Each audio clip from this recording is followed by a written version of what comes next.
Joined by Alexander Downer, former Australian Foreign Minister, but more significantly, an advisor to the government on immigration policy, based, I think, Alexander, on the previous successes of the Australians in dealing with this problem. And in good time, I'll come to that. Yeah.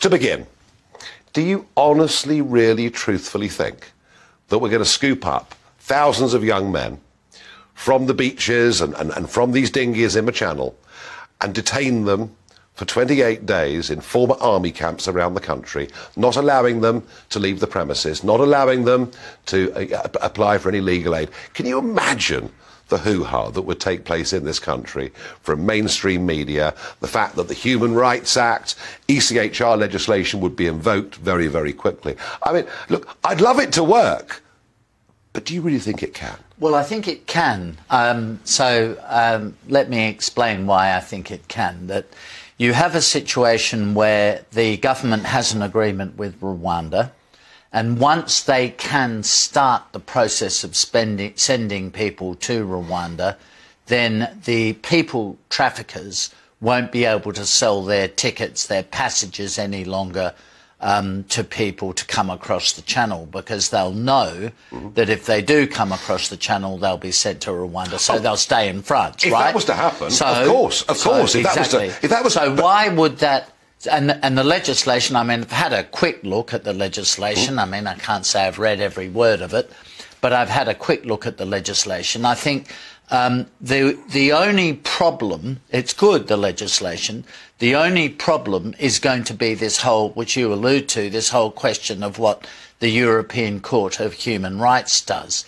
So the government as a first step is going to engage in discussions with them. That's fair enough. They should have done that long ago. But they're going to engage in discussions with them to explain their position. But in extremis, they can legislate to say that under British law, in these particular circumstances, they will not be guided by the European Court. Now, they could do that. They haven't done it yet. Let me pick up on both those points. Number one, Rwanda. You are prepared to take a few hundred people from us? No, Rwanda have, and just checked this afternoon with the Home Office, Rwanda have not put a limit on the number of people they would take, and they could take a large number of people. But the argument here, which is a good argument, and this goes from my own experience dealing with the little island of Nauru, where we in Australia sent people, once the people traffickers know they can't get people into the UK, that they'll just be sent to Rwanda, the flood will turn into a trickle.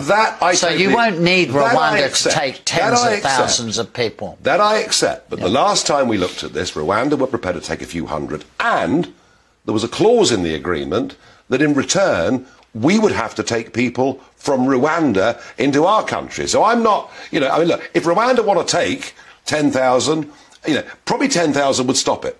Probably 10,000 would stop it. I'm not convinced. Well, they've not put it. No, let me make this absolutely clear to the viewers. Rwanda have not put a ceiling on the number of people they would take. Okay, fine. And then the idea that British legislation can override ECHR. The fact is, we're part of ECHR on an international binding treaty, and my experience of British judges is they will always rule in favour of international law over domestic law.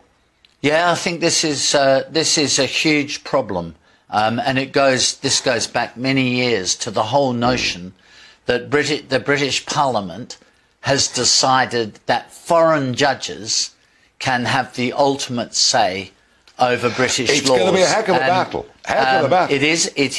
It's potentially a battle.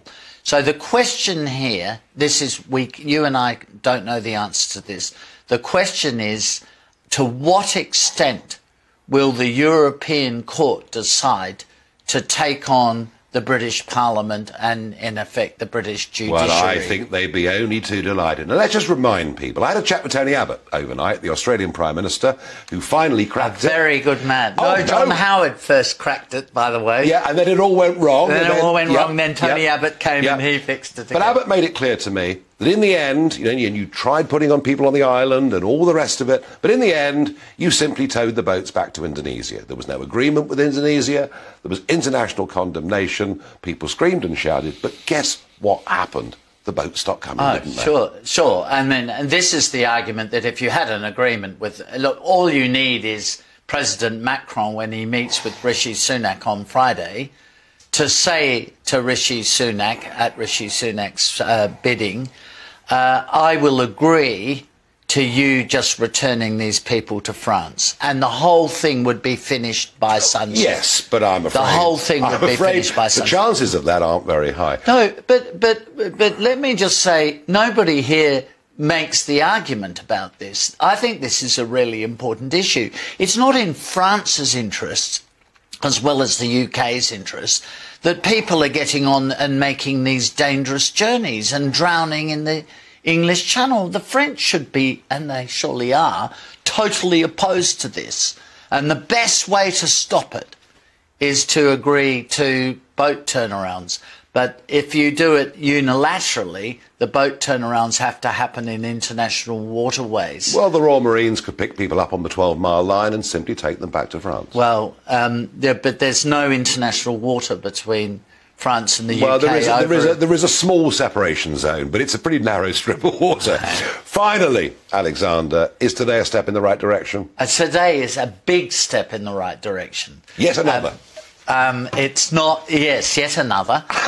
This is true. Don't be so cynical. Well, I'm sorry, I had the Nationality and Borders Bill last year. I was told that would solve everything. Yeah, I do think you make a very good point, that let's be realistic about this. The Labour Party has opposed these measures all the way through. Mm-hmm. And if Labour becomes, as everybody says they're going to, become the next government, then it'll be a free-for-all across the Channel. There's no doubt about that. It's been looking like one for the last 3 years, is how I would respond to that. Alexander Downer, thank you. Well, you've toughened up the government in their rhetoric, at least, which is a start. But I believe, folks, this is more about politics than anything else.